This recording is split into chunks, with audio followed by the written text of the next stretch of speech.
Welcome and thank you guys for coming. This is our rent burdens meeting for the city of Troutdale. The Citizens Advisory Committee have generously hosted us for that. And we also have some refreshments here. You're more than welcome to have some. If you haven't done so, please sign in. There's a front sign-in sheet right here, and there's also feedback cards if you like to talk or write down any feedback for the meeting. We're going to use this snazzy microphone. My name is Arini. I'm one of the associate planner here with the city of Troutdale. Oh, I'm Marley Boxler, another associate planner with the city of Troutdale, and we will get this meeting going. We have Melissa, who's writing some notes for us as we go with the meeting. So welcome to the meeting. Annually, we host this rent burdens meeting. Last year, we hosted one too. And there will be some updates from the previous year's meeting if you've attended the meeting to know what the city have done this year. So the agenda for tonight's meeting is a background about rent burden, why we're here, the House bill for this requirement, and then we're also going to talk a little bit about the rent control Senate Bill 608, and then Troutdale's rental profile. Some of the discussion items that we'd like to bring forward, if you can share with us your experiences, some of the causes and that you see for rent burdens. If you are rent burdened, we'd like to hear from you so then we can get a better understanding about what's going on here in Troutdale. Any questions so far? Okay. So what we do and what we don't know, what we know is that affordability in the metro area is becoming increasingly difficult. A lot of renters are on fixed incomes, renters such as seniors. It's finding it very difficult with the rising rents. There's an increased cost in construction, making housing affordability also difficult. A lot more rentals are market rate. Affordability in the area also tends to pass down to older homes and older units here in Troutdale. So the city has decided to get a better understanding from last year's meeting about the full housing picture, which we've started doing with our housing needs analysis. Right now the project is underway, and the final presentation will be brought to council on January 28th.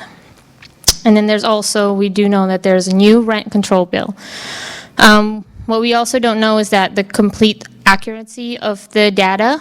Some of the data that we do have to pull from are from the census. So the last information was not the most up-to-date information that we do have. And then what are the requirements for the city by the state on the next few years? So defining rent burden. A city is considered to be severely rent burdened if it has more than 25% of its renter households to pay more than 50% of their monthly income on rent. So there's about 31% of renters in Troutdale that are spending 50% or more. You might be familiar with the term 30% as an affordable, what it needs to be affordable, but to be severely rent burdened is actually 50%. So about 31% of the renters here in Troutdale is a pretty significant number for the city.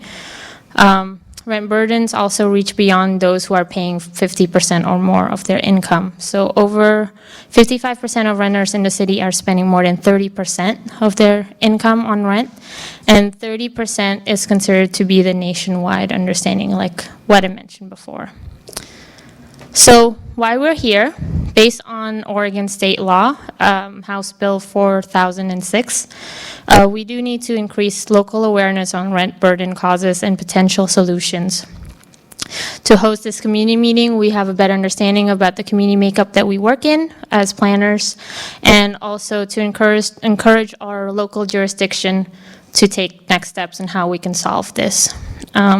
We also like to collect the housing related information and also assist in some of the efforts through providing some grants. So the better we know, the more we can work on solving some of this issue that we have. So a rental profile. Any questions so far? A lot of information. You're more than welcome to put your hand up if you feel like you have any questions, and I can clear that up for you, or Marley can also too, if she knows more. So 38.5% of housing units in Troutdale are rental units.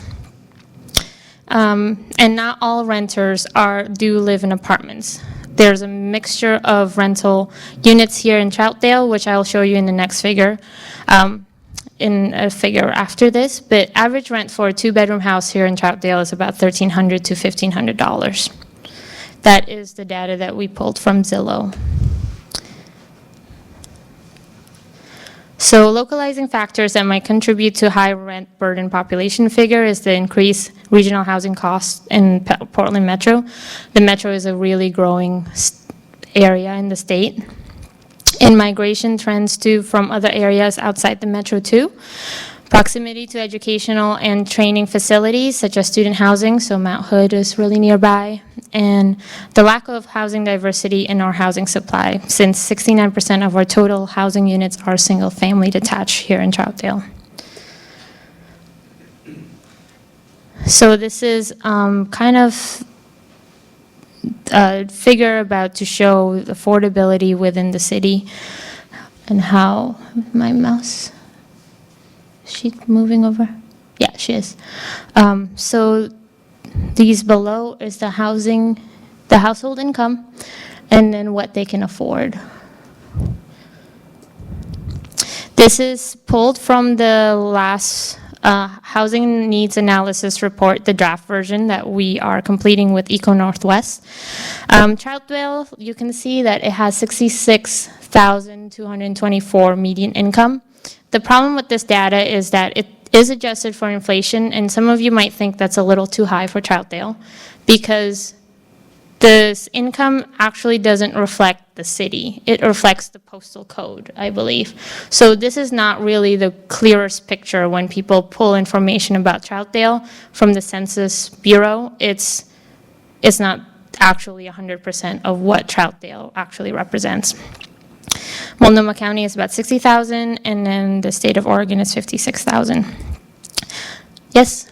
Would you say, if you go back to the last, that 6 number, if you were to guess, would that in actuality be higher or lower? I would guess it would be lower. Okay, This is including a lot of the properties that are in the unincorporated Multnomah County area along like Oxbow and some of those larger properties and up in Corbett, some of the more expensive properties too. So. Yep. So over here, this is kind of the tenure. You can see in the last about 10 years, we can assume that there is an increase in renter-occupied housing here in Troutdale. About 38% are renter-occupied. And then the tenure type, like I mentioned before, about the diversity of housing units. For renters, they are duplexes, multifamily, single-family detached. Okay. So there are many reasons for communities to be rent burdened. Some of them, like we mentioned before, is about housing supply is not keeping up with demand, the cost of land rising, the cost of construction, high utility billing, proximity to good quality schools, NIMBYism. So if there's anything else that you can think of. Yes, Claude? Maybe just a question on that first bullet. Is it just the absolute amount of housing supply that's inadequate, or is it that it's poorly aligned with the demographics of the people, in terms of their affordability? I would say that that's more the second thing of what you said, and I'll actually back up to a previous slide. So this slide right here, what we're seeing is that there is a deficit in housing for people who are earning the less than 10,000 to about 35,000.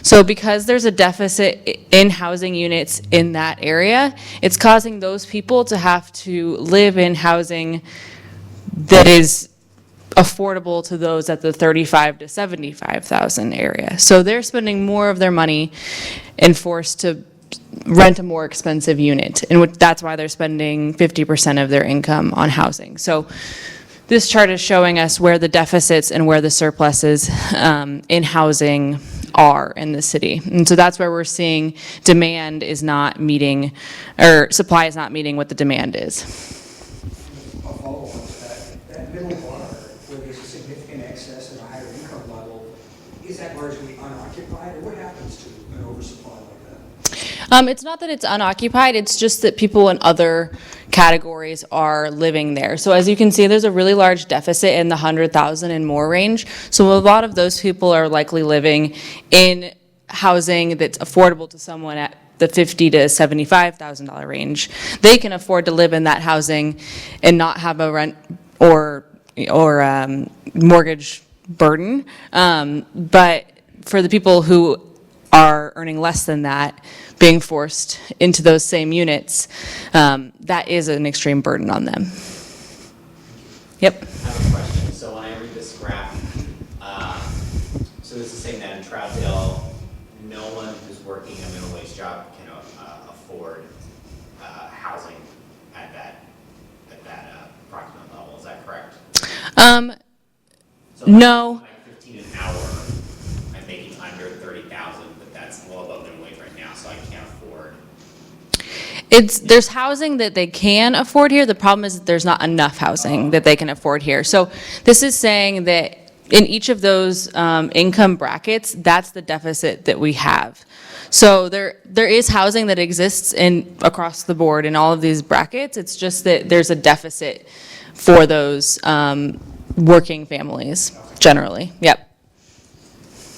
Any other questions on this graph? Claude? Not on this graph, but just how much population is basically being forced out of other areas of Multnomah County out in our direction? Is this in fact kind of a sink for people who are being displaced elsewhere in Multnomah County? I don't know that we have the answer for that. Or the data. Or the data for that. So I'm gonna assume for that. It could be, it's very possible that that does happen because of the growing demand in Portland itself too, and how the suburbs are taking on some of the housing. Yeah, and when you look at the, you can just look at the data alone for how much a two-bedroom apartment costs in Troutdale, and it's between $1,300 and $1,500. Two-bedroom apartment's going to cost a lot more than that in Portland, and so there are definitely people who might be pushed out to this part of town just because they need a two-bedroom apartment and they can't afford it in Portland. That's very definitely a possibility. It's also kind of weighing the, is your job out here? Is your kid's school out here? There's a lot of different things that would kind of go into play with that also. When you say $1,300 to $1,500 for a two-bedroom apartment, that sounds awful cheap. Where do you get that number? We pulled it out from Zillow. The existing data for Zillow right now. Thank you. It could be fluctuating later, but we wanted to get the data that we got from today. So, yeah. And I think that we might see that number changing as we get more apartment units into our market. Right now, we have a lot of older apartment buildings, and we haven't had a lot of new market rate apartments that have come in. And so there are a number of older buildings that are charging less rent because of the fact that they're an older building. We do have a number of new apartment units that are currently being built, so we might see some changes in that number for next year. Okay, let's go back. Barriers to reduce rent burdens, the age of buildings, the cost of labor, opposition to new development. We almost always see opposition to new development that would increase the housing supply. And then the extensive code requirements for site development and the size of the community. Also, it's worth noting the leadership and policy direction in which the local government would guide us. We fortunately do have a pretty good leadership in that we're taking on that housing needs analysis to understand what is going on in the city first before we make assumptions about what's going on in the community. So the data has been really useful for us. So some of the required items for this is, if you would like to, we would really welcome your input, as I mentioned before, or if you don't feel too comfortable in speaking with the public, please also provide us feedback for us to understand about this issue a little bit better. We have the comment cards up front as well. Possible solutions to reduce number of rent burden households, which we found in our housing needs analysis too. Some of the strategy is maybe density bonuses, accessory dwelling units, extraction included inclusionary zoning, and residential commercial employee generation mitigation. Possible solutions to reduce the number of rent burden households, partnerships with community development corporation, housing authorities such as Home Forward, direct general funds, land banking for housing affordability, some incentives for density bonuses, ADUs as I mentioned before. So these are the other possible, yes? My head's going all over the place, but let me throw out what's in the front. Housing costs are driven by forces that are currently not necessarily under city control authority.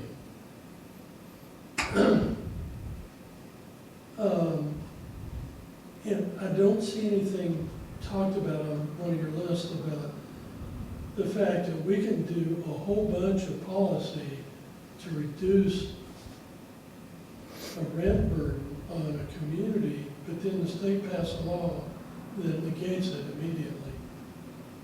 Or a business decides to leave, which changes the housing structure.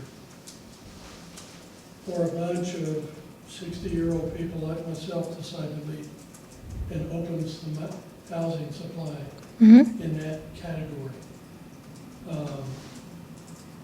That are forces beyond policy. So what I'm getting to is,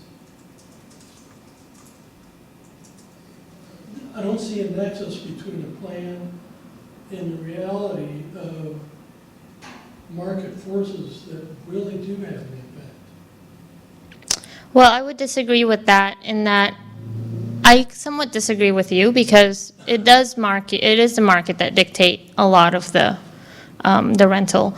But at the same time, as local jurisdiction, we can assist our neighbors and our citizens to increase housing supply if that is necessary. So really the first step is just to understand about rent burden and also the makeup of Troutdale first. So that's why, we can't dictate too much of the market, but we can talk about how we can adopt some of this data to make policies that would help us in the future. Yes, Sam? My only concern is that in developing a policy to help, is how do you tie that to making sure it's effective over time? So, It's not creating a bureaucracy to monitor and it has no impact. yeah, so some of the strategies in the housing needs analysis does talk about not just policies to enact for the next 20 years. It's more about, and I can pull that up too, but it also talks about, grants for rehabilitation for some of the housing that we have. So then property values does go up and it increases people to live. And also some of the SDC, maybe conversation about having SDCs be reduced a little bit to help housing-related policies, housing-related developments to help them grow in Troutdale. So those are some of the strategies that we are talking about in the housing needs analysis. It's not for sure that it's going to be kept in that, but there are policies in there that's not just a general 20 years policy. It's something that is a strategy that we can implement as a city. But why would you give a policy that would impact the most affluent category of the market when they're the least that would need it? Can you elaborate? Well, your barcode earlier, and if few housing people in the lower income bracket, but the majority was in the upper income bracket, making over a couple $100,000 a year, that were severely shortage of units. So if you apply a policy that's going to say we're going to give you credits, the biggest share of those are going to go to the more rich of the community. I think are you speaking specifically for credits to the SDCs? And other like similar. Well, the great thing is we can write policy however we want to. I mean, we can write it in a way that would just benefit the housing that would affect those lower income families if that's where we need to place those incentives.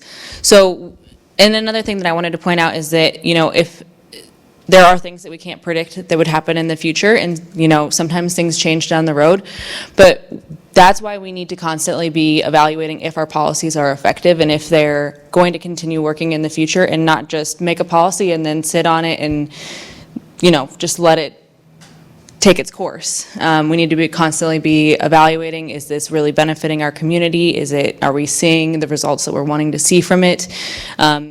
If we lost an employer and we didn't need a bunch of low-income housing, maybe we don't need that policy anymore. And so constantly reevaluating, and not just doing the housing needs analysis or creating a policy solution and then saying, okay, we're done, we solved it. Because we won't solve it with one policy solution. So I think it needs to be a constant conversation and something that we're continually evaluating, is this serving our community and is this a good solution moving forward? And if something isn't working for the community, then learning to accept that we can change it. Thank you, I appreciate that. But that's one of the reasons I'm asking all these questions, is that when Troutdale goes out and brings in a company like FedEx or Amazon, the other implication of that is they produce a market that is constrained and needs additional units. So they're creating their own problem, so to speak. And I never heard that conversation before. Yeah. So, It's something we need to continue to encourage our leaders to have and say, as we add these new jobs, and I mean, we do have some very large employers, we need to be having conversations about where these employees are living. Because if they're living further away from Troutdale and then they're spending more money on transportation and they're continuing to be rent burdened, it's just they're rent burdened in Gresham or somewhere else. And so we need to look at, it can't just be a microscope of just Troutdale. We have to think about the fact that we all sort of we're the metro area, and people can live in Gresham and elsewhere, and it's a bigger picture, I think, and we just need to be thinking about the consequences and the actions of, if we do bring in a job center, how is that going to affect our housing market, and do we have the capacity to support that, and in other things other than housing too. We've got other things that we need to make sure that we can support it with our utilities and whatnot. So we are here tonight to pretty much satisfy a state recommendation that the city of Troutdale do this study, correct? The state recommendation is that we have the meeting and start the conversation. It isn't that we necessarily do the study. We had just recognized that locally we need to do this study in order to understand the issues that we are clearly facing and have a better picture of it. I think that deficit and surplus chart is a really important thing to get out of it, because then we get a really good picture of, what do we have? What does our supply really look like? And is it meeting the demand that we know exists? Okay, so we don't have the supply. We don't have the land to build affordable housing. We just don't. We've got, less than 10% now, probably less than that, in the city of Troutdale to build affordable housing, should Metro want to do that for us. So let me, My concern is, and here's my thought, and I'm going to make some enemies, is that if people can't afford to live in Troutdale, they need to find someplace else to live. I'm not willing to give up the value of my house and my property to subsidize affordable housing. So let me just tell you from the buildable lands inventory out of the housing needs analysis that we did, we are actually going to meet the forecast from Metro about affordable housing here in Troutdale. We're more than halfway through of what they projected. So just next year alone, we're going to build about 300 plus units here in the city, and their projected growth for the next, I don't know in the top of my head, but it's about 700 for the next 20 years. So we are going to be good in terms of affordable housing, and we do have the land.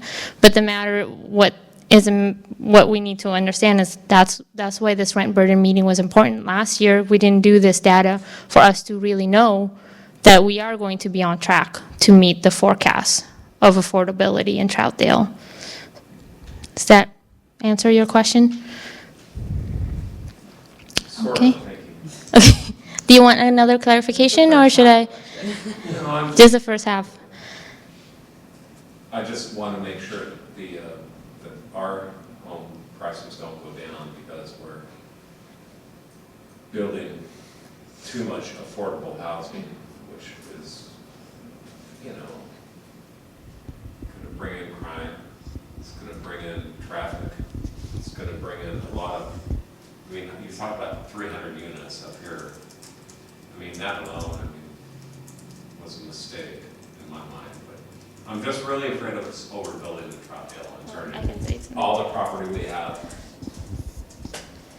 Yep. over to So- concrete parking lots. Yeah, so the affordable housing is the great thing about this, about talking about this in the community is if you want higher design standards about new developments, we can definitely put that into our policy as part of a requirement into our site development review. That is a conversation that we want to hear from you about how to create communities for the next 20 years that affordability is such a big umbrella term for housing. It could be townhouses, it could be duplexes, which already exist in Troutdale. Troutdale is the affordable option for a lot of communities too, for a lot of people too. So it doesn't necessarily have to mean that your property value is going to go down because there's affordable housing. It means that, and right now, this conversation needs to happen about what kind of community values we want to stay, we want to keep. So having higher design standards would really help us in setting that up, or providing more options for middle housing, so duplexes rather than big apartment rezones or anything like that. So that's kind of my input on that. You're welcome. Anyone add anything else? Well, I was just going to add that another thing that we found, and we found this last year too, is that a lot of our renters are living in single-family houses. And so they might already be your neighbors, and you just don't know that they're living with a burden. And so it's, we have to remember that a lot of these people are already part of our community, and how can we try to alleviate some of that burden so maybe they can spend more time keeping their yard up, or, spend some more time on their property, or have some more, don't seek out crime, or, we can help maybe reduce some of those external problems by creating a community that is supportive and that is helpful in times of need. Next slide. When you showed your chart about where the deficits lie at the lower end of the income spectrum, I can see where the city can take steps kind of in two macro areas, one of which is direct help in one form or another to the renters, and the other is to help out the developers so that they will increase the supply.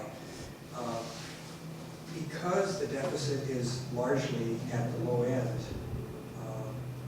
it seems to me that that means high density in one form or another. And so there are issues of NIMBY, not my backyard, but also I wonder whether there are issues on the developer side, incentives that they are perhaps lacking to build high density as opposed to perhaps more profitable, premium housing. So the number one thing that we hear from apartment builders is that they struggle to meet our parking requirements and our landscaping requirements with the density that they're trying to reach. We have a very high parking standard, and that takes up a lot of land.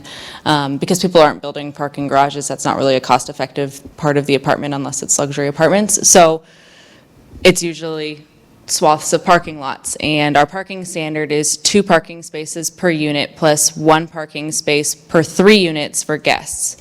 And that's a lot higher than other parts of the metro. However, that being said, we don't have the same public transit that the rest of Portland has, and we don't have as many amenities right next to a lot of where these apartment complexes are going in. So there is definitely a greater need for parking out here than there would be in downtown Portland. So it's not to say that we don't need to make sure that we have parking, but that is something that we hear from a lot of developers, is that meeting the parking standards is difficult.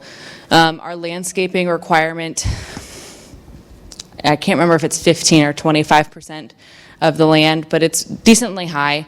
And so sometimes developers struggle with meeting both of those things together while also still having the space to build the buildings themselves.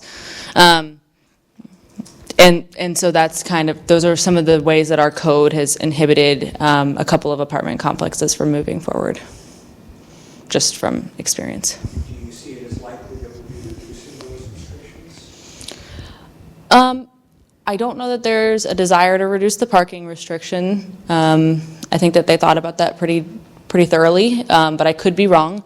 I wasn't here for a lot of those conversations. That was before I worked at the city. It's just a conversation that would need to be had if density is something that the city is desiring. Do they want to reduce some of those standards? Now, those standards are different in the central business district, which is the core of our downtown. We recognize that there are more amenities that are walking distance to the central business district, and so the parking requirement is lower down there, and the landscaping requirement is a little bit lower down there too.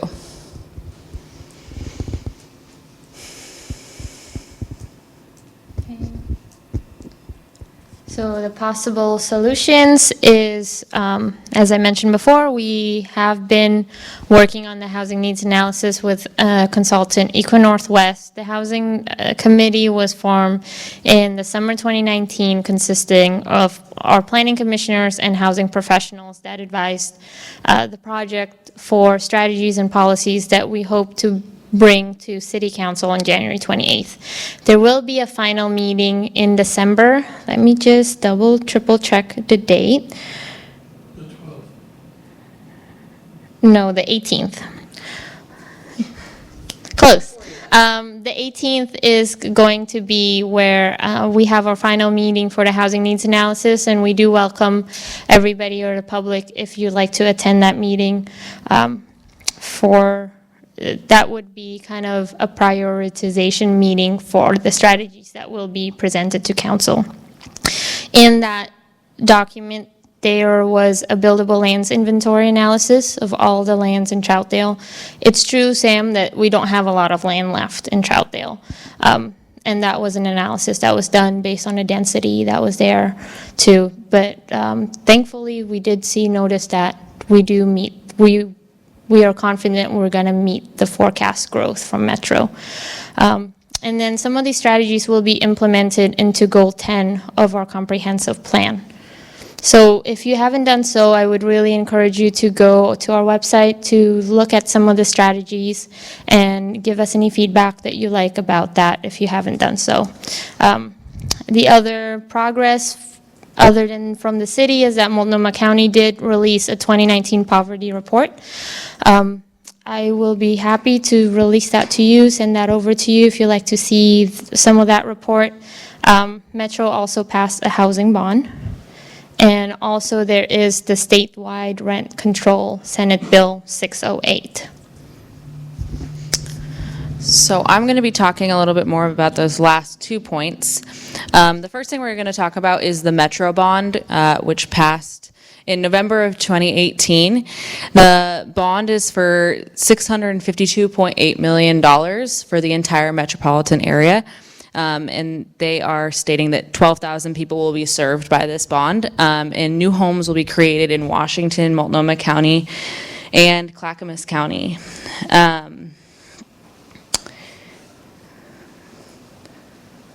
So for the production goals, region-wide, there would be 3,900 affordable homes in the county area, 1,600 deeply affordable at 30% area media income, and half of all of the units are required to be family-sized.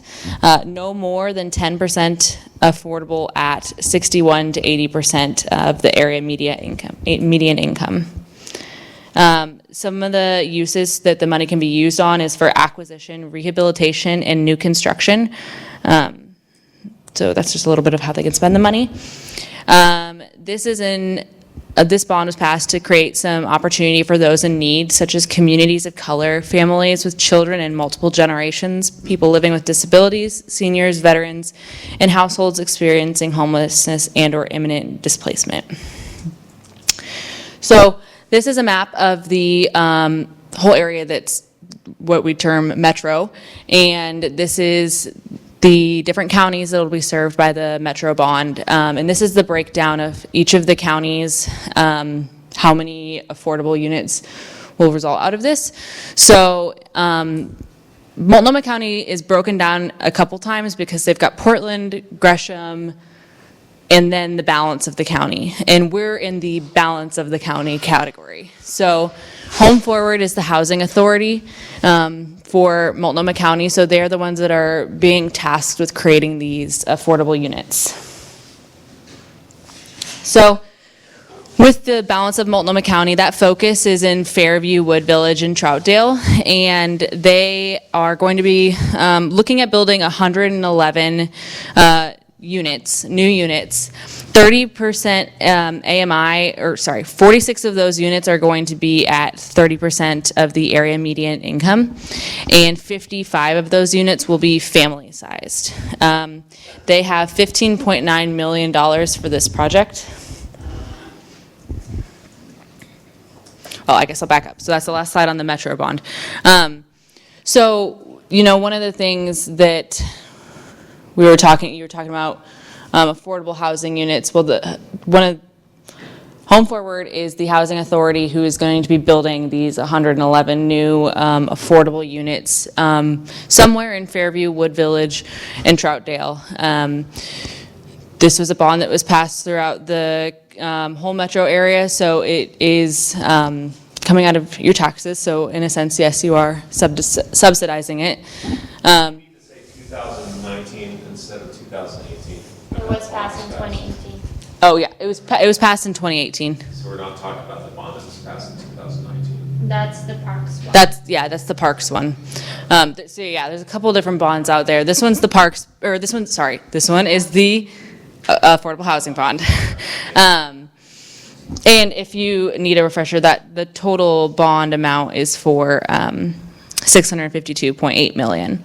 So we are getting 15.9 million of that to serve our sort of 3-city area. Does anyone have any questions regarding the Metro bond at all? Yeah, okay, we got a couple. Start in the back. What is the median income, so we get an idea of what the cost per month is going to be on those units? Wait, can you repeat?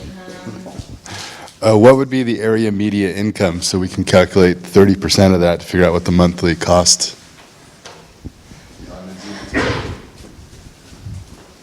trying to remind myself what the exact number is. Is that on one of our first slides? The what? Is that on one of our first slides?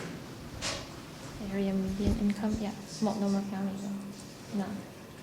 Yeah, that's crazy. Okay, so the area median income is going to be $60,369 for Multnomah County. So when you look at, I feel like this is a decent chart to, again, kind of look at that, because on this chart, you see that this line right here is the 50% MFI, which we have median family income. So that kind of gives you an idea of where those units are going to be. They're going to be from like here to here. Yep. So if we're using 66,300 for area median income, 30% of that is actually $1,650 a month, higher than the 13 that we're, I think they're using the, did you use the 60,000 or the 66,000? you had 66,000 there? Because they're using the Multnomah County one. So it's the 60,000. Even the 60,000 is $1,500 a month. It is, So it's yeah. not- it's the top of that span rather than the bottom. Okay, so you're saying that, will you backtrack your math for me so that I understand? 30% of 60,000 Mm-hmm. divided by 12 Mhm. would be $1,500 a month. It's not, okay, so there's, do you want to explain it better? So it would be. That's a little. So, so to be under housing burden, you're paying less than 30% of your income. So essentially it would be, they'd be paying, what would be not rent burden on their income. So if their area median income is approximately like $20,000, they would be paying 30%. That would be affordable to someone making $20,000, which is how they define that. Right, so the 30% of the area median income is saying like the people who are earning 30% of that, but it's not that their rent is, that doesn't, the divided by 12 doesn't need to be in that equation because that's not what their rent is. We're saying they're gonna pay then what is affordable to someone earning 30% of the area of 60,000 basically. Does that clear that up a little bit? Okay.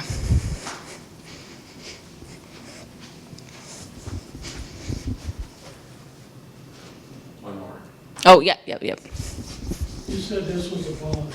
Is there a life expectancy of how long this bond money will last? Is it going to be like a typical 20-year bond, or is it a new, Let me, or a new bond every year? I'm looking in I've got more notes on the computer, so that's what I'm scrolling through right now. But you also already know, so you can say. That's you. So this is just a capital construction bond, so once the bond is done, feasibly, it should not be renewed. Metro may in 15 years decide, hey, we still need to build, more units for people, they could renew it, but it will end.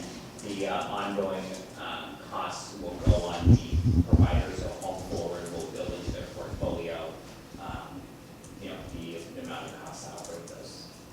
Same with the Portland Housing Bureau, will for the ones in Portland, Gresham, will for the ones in Gresham, etc. Does that make sense? Thank you.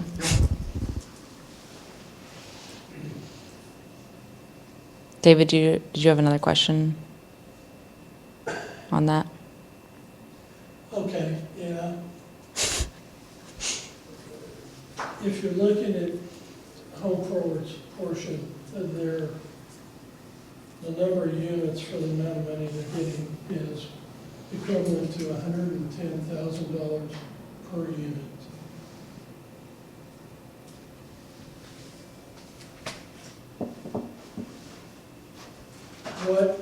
Is there an alternative to not using these bonds and just say, okay, we'll just give you $10,000 a year and then you're not rent burdened anymore? It'd be easier to implement and That is not the way the bond was written. It has to be used for acquisition. solve problems, but it would be easier to administer. Well, and then you lose a little bit of control too, because you can't tell people, unless you were telling people how to spend the money, you might not get the results that you want. This would be seen as an investment for the community, because it's a capital project that way. Also, one of the things that I wanted to elaborate on is that with the building of these units, they're required to build, the construction quality has to last 60 to 99 years or longer, but they can't build anything that's going to break down and have to be demolished earlier than 60 years. So they're building at a pretty high quality level and not just some of the lesser quality units that we saw in the past being built. The other thing that I wanted to talk about was the Senate, oh, sorry, we've got way more questions. Okay, Tanny? I had a question. If I understand it correctly, it was 652.8 million for 3,900 units. Is that right? It is, for how many units? Did I say 3,900? Yeah. Okay, Yes, because we got the 3,900 affordable homes within the 3-county area.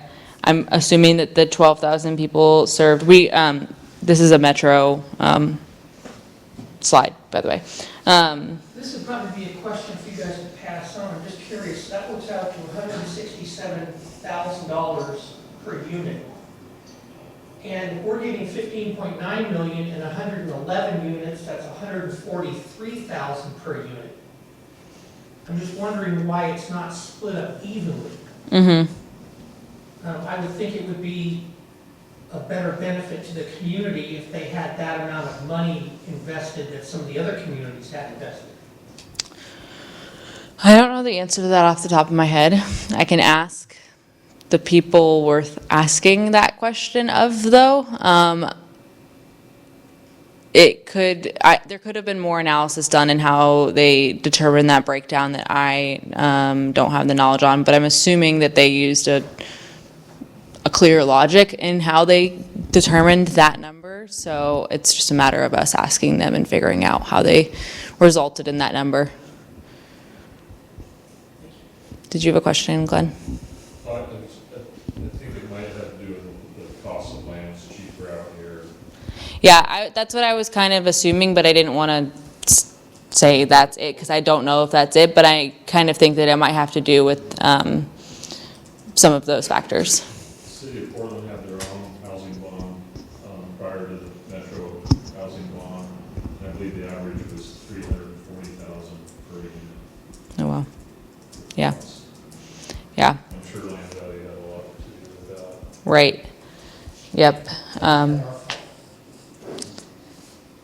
The value of land does affect things. It certainly does.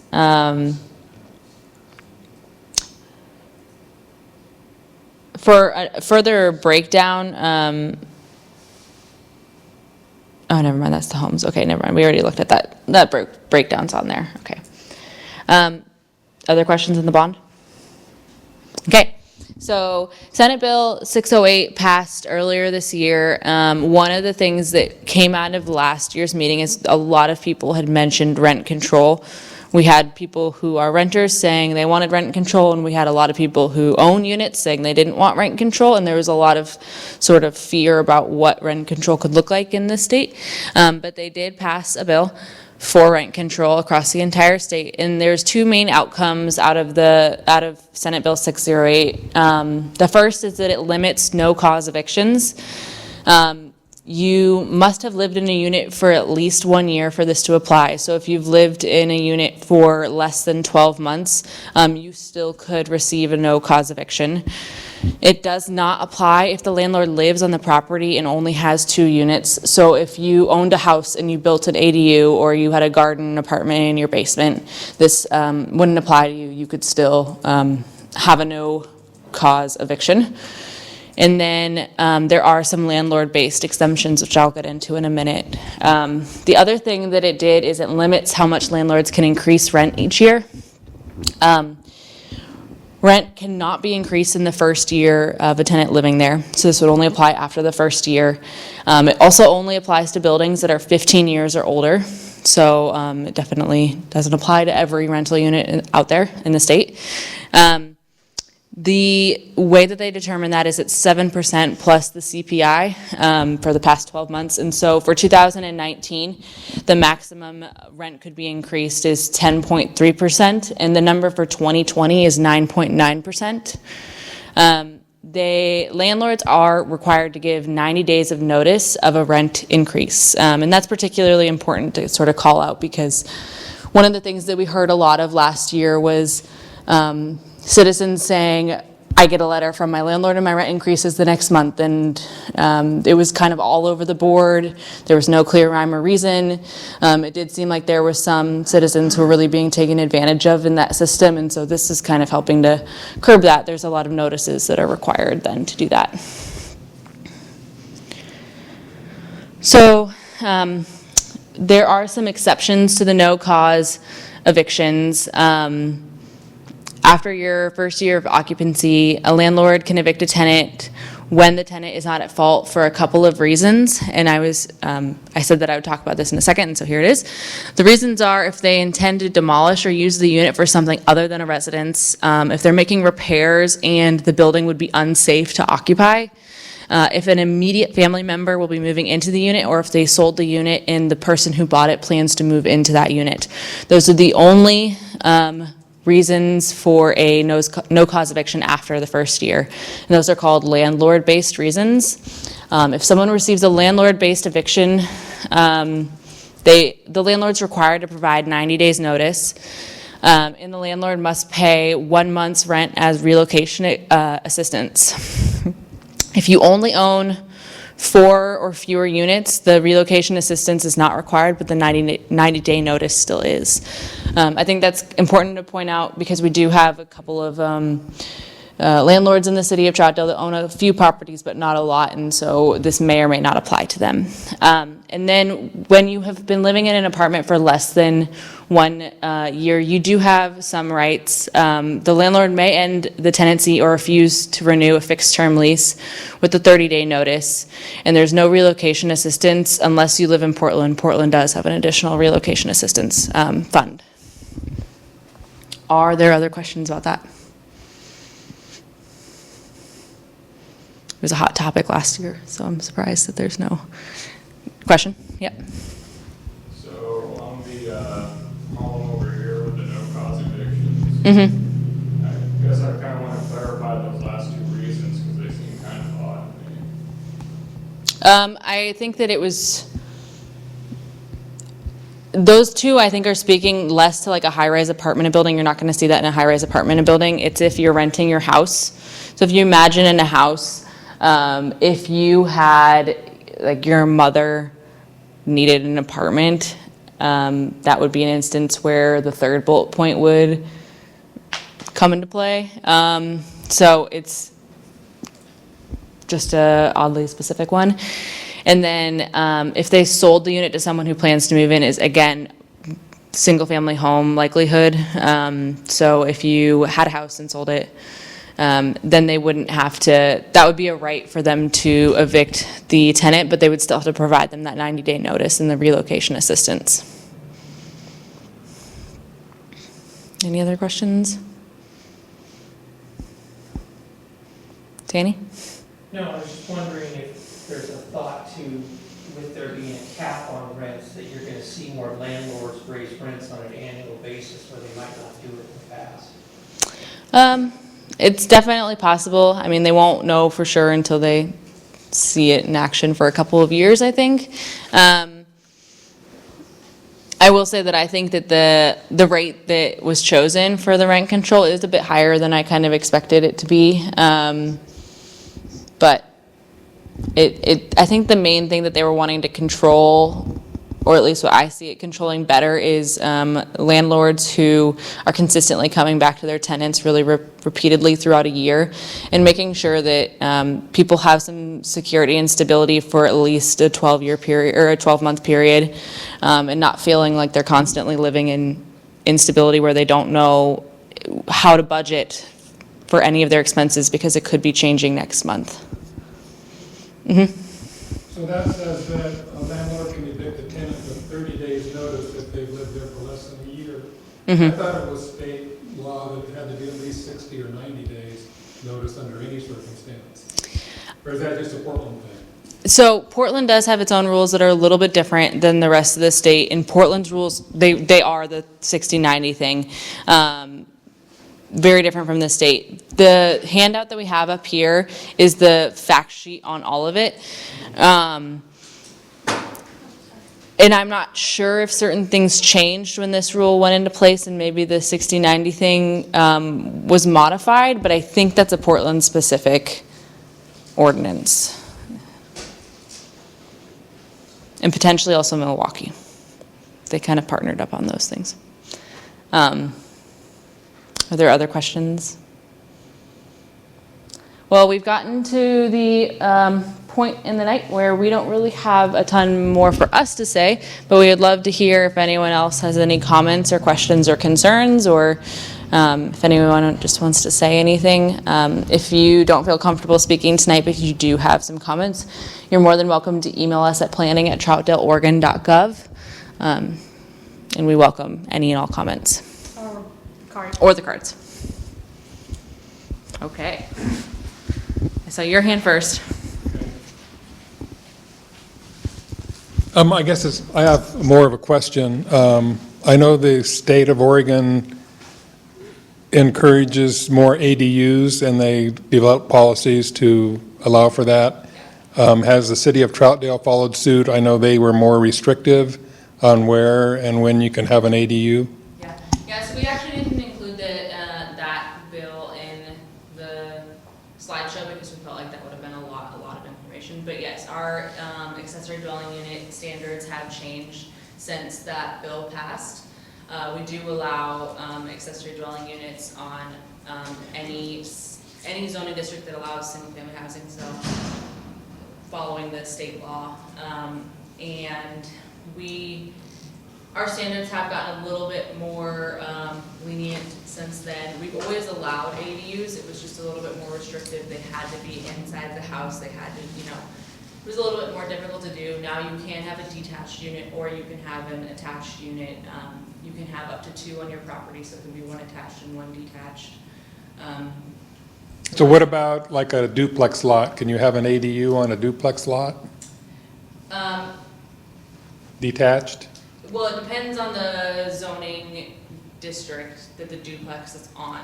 So if I knew a specific example, I'd be able to say yes or no. But generally, and that gets kind of convoluted because of the other law that passed. But That still needs to go through our approval process too. Yeah. So it's not that you can go straight to building and build your ADU. yeah, You still need to go to planning for us to make sure that you do meet additional criteria for the site yeah. also. We have And a Public Works will also work. correct. Yeah. So it's not that we're super lenient and build ADUs wherever we want. There's still some regulations in place. Yeah, there's a process in place, and we've more clearly defined that process and the approval criteria for that. So if they're internal ADUs, it's a little bit easier of a process than if they're a detached external ADU. With the duplex one, again, I'd have to look at the zoning district specifically because we do have some duplexes that are on zoning districts that don't allow single-family housing, and so it can get kind of murky there. But it just sort of depends on if you have a specific property that you're. If you have questions about a specific property, feel free to email us. Okay, thank you. Paul, do you have questions? Once you're satisfied with the study or analysis or whatever you want to call it, there really aren't any state mandates coming along with it, are there? Like what I'm thinking, for example, is say the state's not going to Cannon Beach and saying you have to provide affordable housing for your housekeeping people. There's nothing like that coming along. We don't know, but also at the same time, we do have to update our housing needs analysis every, I believe, every 5 years. 10 years. It goes with the comprehensive. 6 years, in the middle. 6 years, thank you, Tammy. Every 6 years, we do need to do that. Like I said, the policies, even though it's 20 years down the line, we do review it every 6 years. Okay, but when you were talking about that earlier, even at that, there's not technically a mandate that a certain percentage of the overall units built have to be at a certain price point, is there? No, not that we know of, but things could. So you were saying you were satisfying the sheer number of units, but those could be 500,000 plus every single one of them. No. And so it has to be affordable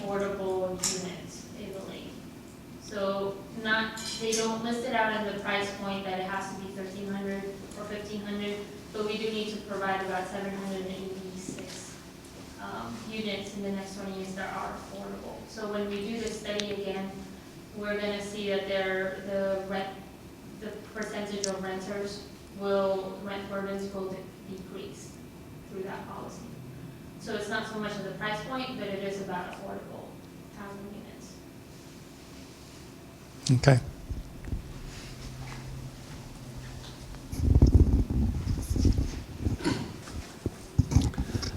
Okay, just to clarify, following up on Paul's question, so we have two groups of housing needs in the analysis, one lower and one upper level income.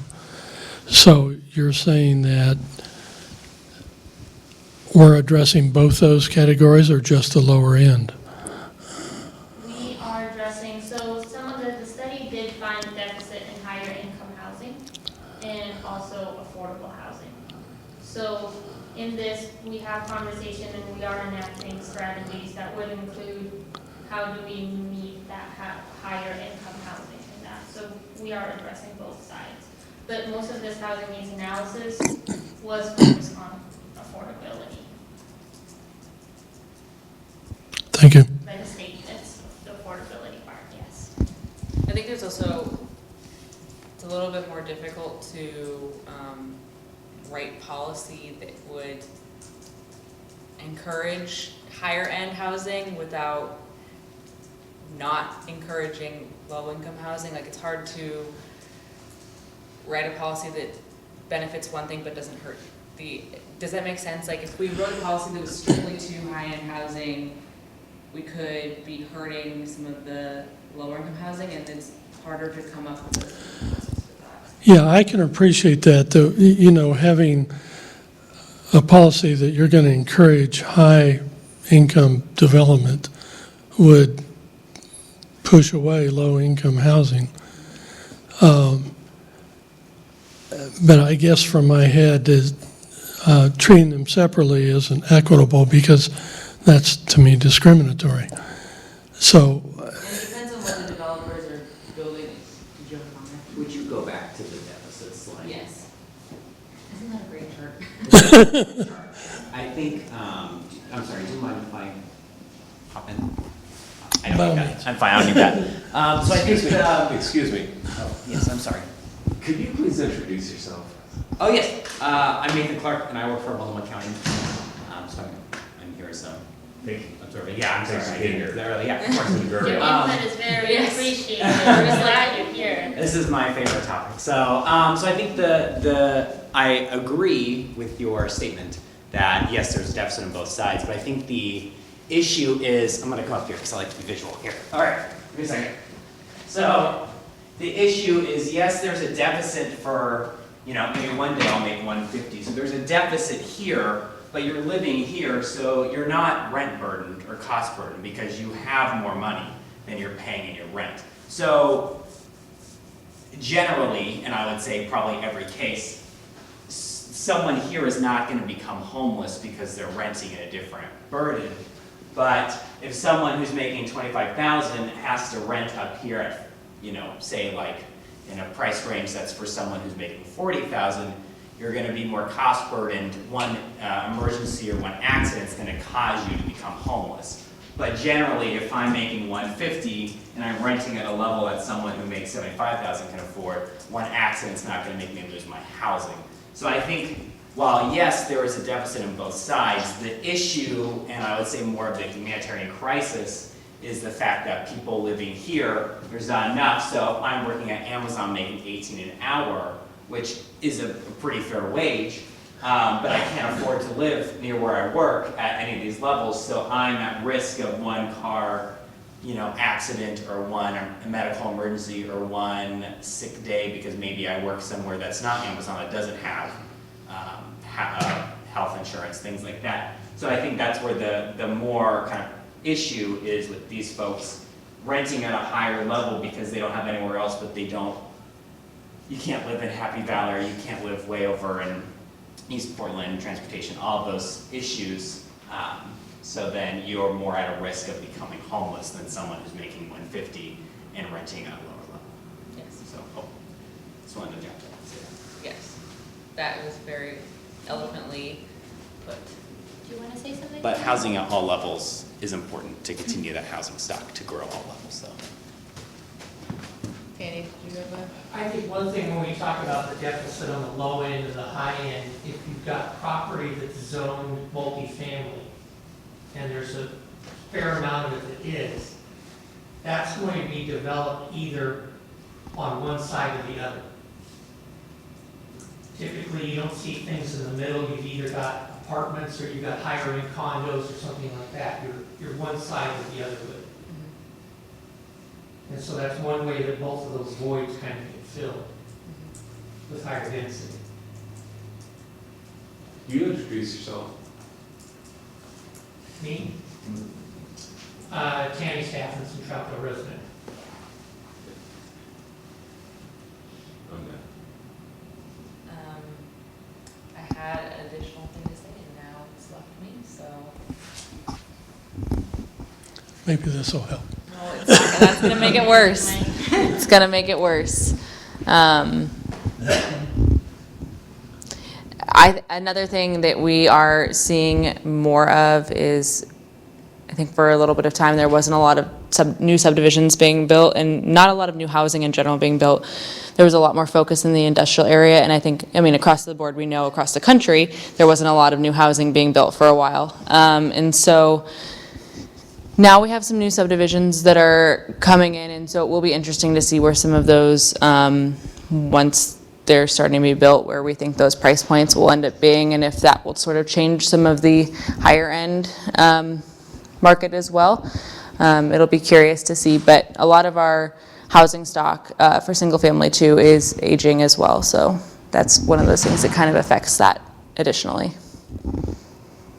It's interesting that you mention that because we're in a boom right now. So anything that we build now is going to cost us more than it would have obviously 6 years ago, or maybe 3 years. Yeah. So maybe we sit, or maybe we spend top dollar now.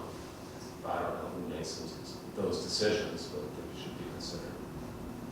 Yeah, and that definitely affects the developers who are building some of the subdivisions as well too. They're going to want to try to, I mean, if you think about Gateway Estates was one of the most recent subdivisions that just went in, and I think one of those houses is on the market right now if you're at all curious. It's right off of 257th, you know where the dentist office is at like Cherry Park and 257th, it's those houses right behind there. If you you can look around at the housing market and sort of see some of the newer trends with the newer homes, what those costs are compared to some of the older homes. And it will be interesting to see when we get some of these new subdivisions in what effect that has on the housing stock. Yeah, so the development on 242nd and Cherry Park, right by McDonald's, the high school, that's going to be built as a market rate apartment.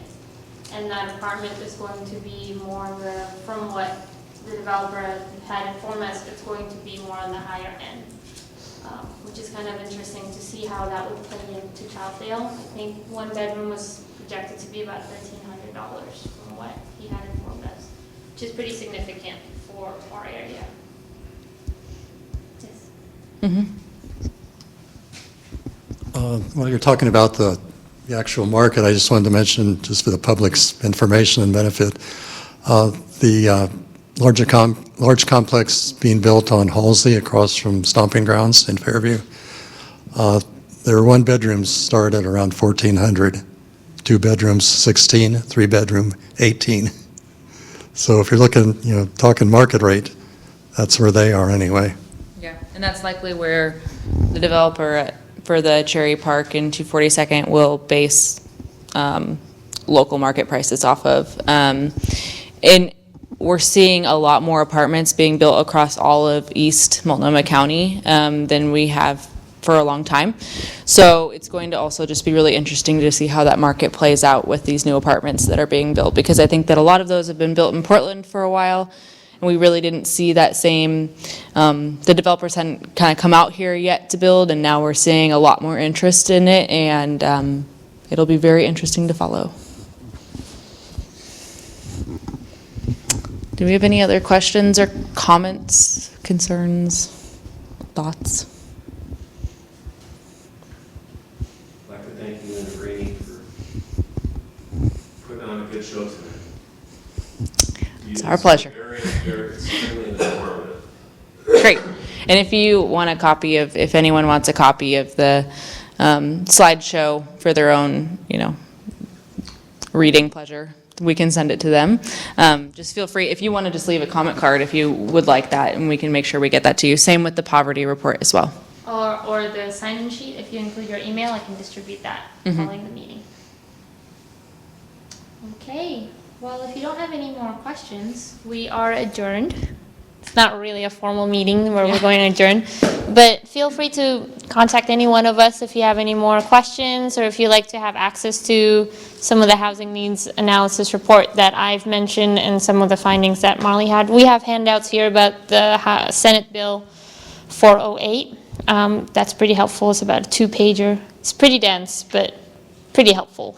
On the end of it too, it does have a couple of phone numbers for some resources for the bills, renter rights hotline, stuff like that, if anyone needs access to that information.